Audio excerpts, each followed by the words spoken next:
Pemirsa, tim gabungan KPH Wilayah 3 Aceh dan BPKH Krung Perelak Sabtu siang mengamankan 2 unit truk pengangkut kayu gelondongan ilegal. Untuk penyelidikan, kedua truk beserta supirnya langsung diamankan ke kantor KPH.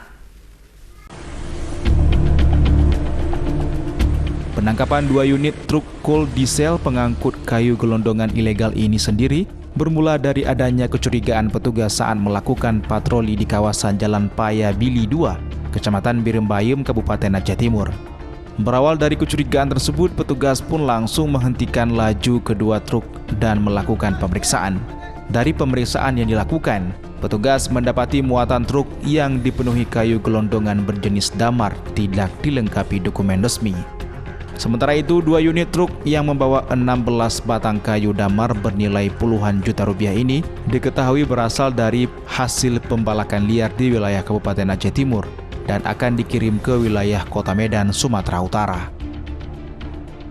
Guna pengembangan lebih lanjut, saat ini kedua truk beserta 2 orang supir berinisial Z dan E masih diamankan di kantor KPH Wilayah 3 Aceh untuk dilakukan pemeriksaan.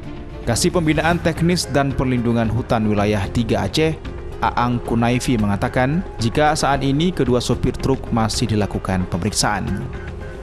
Jadi saat ini kedua truk ini kami amankan di kantor KPH 3 untuk kami periksa dan kami tidak lanjuti berdasarkan perundangan yang berlaku. TSK belum kita amankan, masih kita minta keterangan kepada kedua supir. Dari Kota Langsa, Muhammad Alfi, iNews melaporkan.